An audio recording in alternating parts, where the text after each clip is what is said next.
Hey guys, how's it going? This is Natinator, and welcome to part 4 of the Tales of the City series. This one is titled The Last Stop. This one's a bit more subtle than the other parts so far, so make sure to take everything in. Now as always, turn out the lights, get comfortable, and let the story begin. That reminds me of a story. What does? What she just said about being late to catch the train. Me? I didn't say anything. Well, I'm sure I heard someone mention it, and that reminds me of a story that scared the hell out of me. Do you remember that subway driver last month who went nuts? Remember it? I was on that train. Do you want to tell the story about it then? What else is there to tell? A lot. Plenty of rumors about dispatch about that one. Not that I believe any of them, mind you, but the way I heard it, it happened like this. That voice was really starting to get to the driver. We will depart shortly. Please wait. They'd been hearing that for 20 minutes now. The train was stalled 2 miles into the Transbay tube. It wouldn't budge an inch, but the driver's console showed that everything ought to be working, so it must be a problem with the tracks. She'd called it in, then assured her passengers everything was alright, and then waited. It wouldn't be so bad if the PA didn't seem to be on the fritz as well. Every few minutes, a woman's disembodied, mechanical voice chimed. We will depart shortly. Please wait. She couldn't turn it off. She didn't remember ever hearing that announcement before, but then, she'd never had a breakdown like this before either. The train hummed on its electric rails, sealed up inside a steel tube, submerged 130 feet below the surface of the bay. Her ears were stopped up from the pressure of the water above them. Up ahead, all the driver could see was darkness, the occasional lighting fixtures doing nothing except demonstrating precisely how pitch black it really was down here. She'd made this trip 6 times a night, every night, for 7 years. Back and forth, across 30 miles of track between SFO and Bay Point, which meant back and forth through the underwater tunnel 6 times. And never before had she stopped to consider the crushing weight of all that water. She thought she could hear bolts straining and water dripping somewhere. Just her imagination, of course, but still. We will depart shortly. Please wait. She toggled the PA switch again. It hadn't done anything the last 5 times, but she couldn't help trying once more. She checked the security monitors. The passengers seemed calm enough, considering the circumstances. Her 4-car train held only 7 people as they came up on 1 o'clock in the morning. 2 were dozing, and 1 was pacing the aisle. All but 1 had white earbuds snaking into the sides of their heads, and they would nod now and then to whatever they were hearing. She envied her rider's calm. If it just weren't so dark out there, she might not be so frazzled. The tunnel looked like it went on forever, and if they had stopped anywhere but under the water, and if that damn voice would just knock it off. We will depart shortly. No one can hear me but you. Please wait. The driver blinked. What was that? She toggled the switch again, but of course nothing happened. Up ahead, one of the lights winked out. Or was that her imagination again? She fanned herself with her clipboard. The stalled train seemed hot and stuffy all of a sudden. The air conditioning was still on, according to her diagnostic panel. Perhaps it was just the confinement wearing on her. Would dispatch ever tell her what was going on? She thumbed the call button again. Any word on that track problem? She blurted it out, not even bothering to identify herself first. The only answer was static. She frowned and hung up. She began to sweat, and she pinched the ridge of her nose, eyes squeezed shut.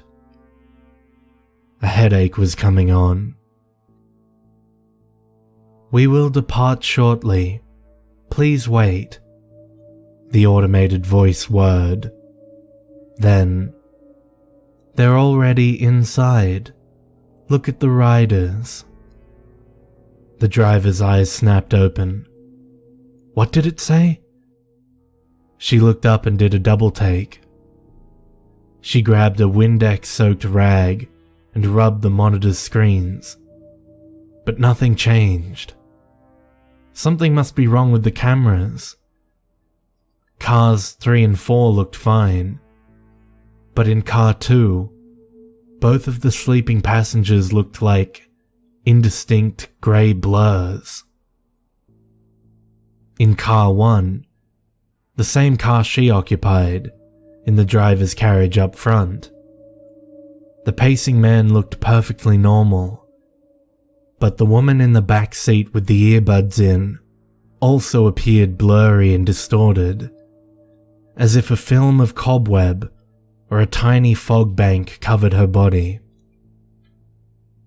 The driver looked over her shoulder, peering into the car through the plastic divider. The woman was still sitting there, staring at the blank tunnel wall outside her window, nodding her head to whatever was streaming through the wires in her ears. She looked perfectly fine. The driver chuckled a little at having scared herself, then rubbed her temples. The annoying recorded voice pinged again. "We will depart shortly." "No, we won't. We won't leave until what's keeping us here lets us go. You are not watching the riders." This time, the driver was sure of what she'd heard. What the hell? She reached for the toggle. "You can't turn me off. No one can hear me but you." A tingling sensation crept across the back of the driver's neck. Her hand froze halfway on the switch. Her fingers trembled. "Look at the riders again," the voice said. She hesitated. "Look." When the driver looked, she squinted and then leaned in, as if being closer would somehow change what was there. 2 more of her passengers had lost definition on the video feed, leaving only 2 still showing up clear. The driver tapped the screens. What the hell? The sight of those blurry figures gave her chills for some reason.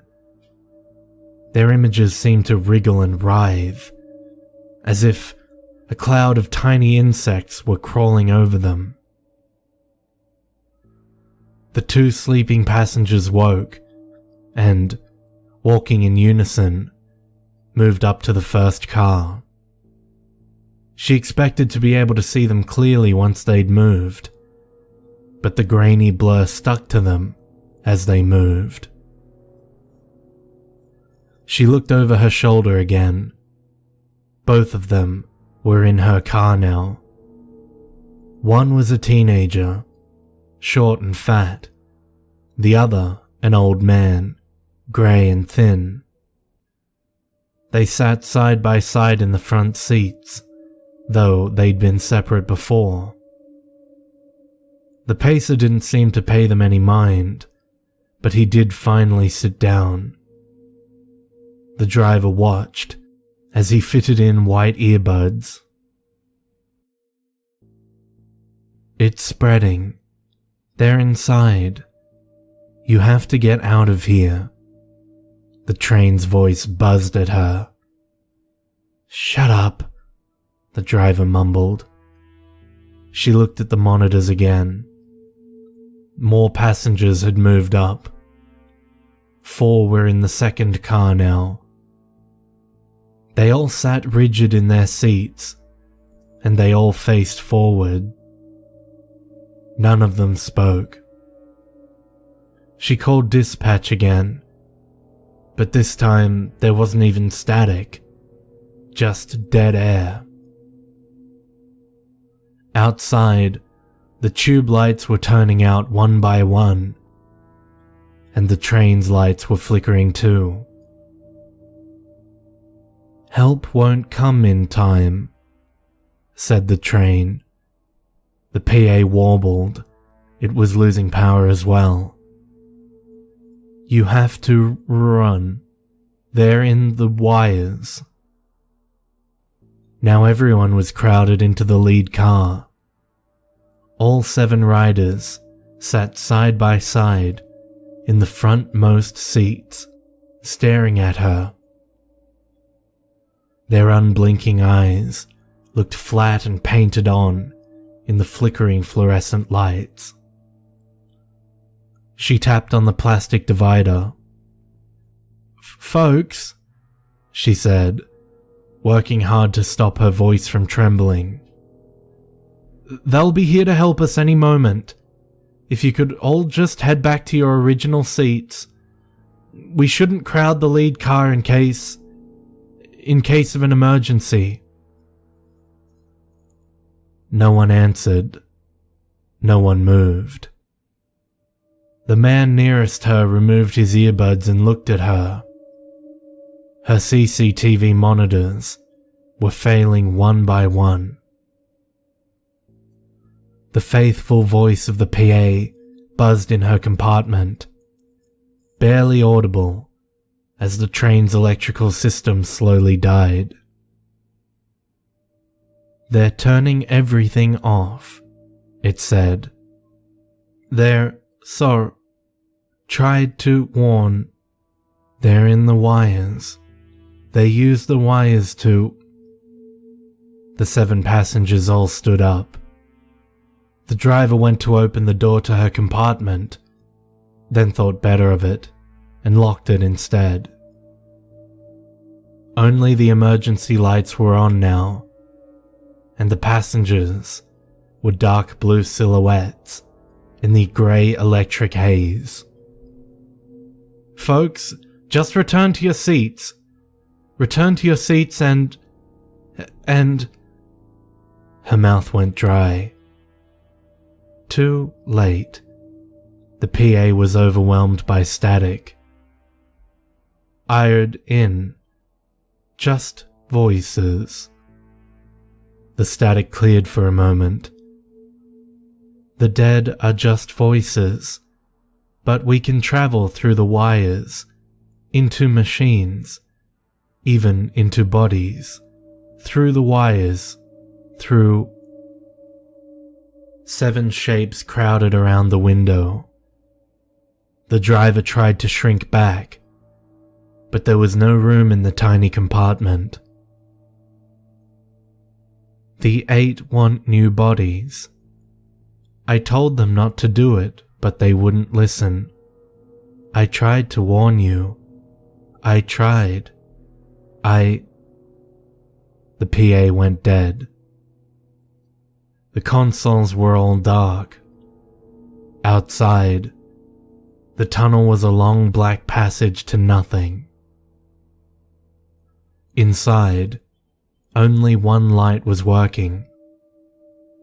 The driver heard fleshy palms slapping against the divider. Someone was pulling on the door. The flimsy lock jiggled. The divider broke in half and fell in, and then hands were grabbing her, pulling her, dragging her out. They were cold hands. She was screaming now, but with 2 miles of empty tunnel on either side and 130 feet of water overhead, there was no one to hear her. They held her down. "Let me go," she said. She felt cold all over. She felt something that made her think of the icy belly of a snake slithering across her body. One of the passengers leaned in. "It's okay," he said. Cold breath tickled the driver's ear. "It's okay," the passenger repeated. "We're not going to hurt you. We just want to ride."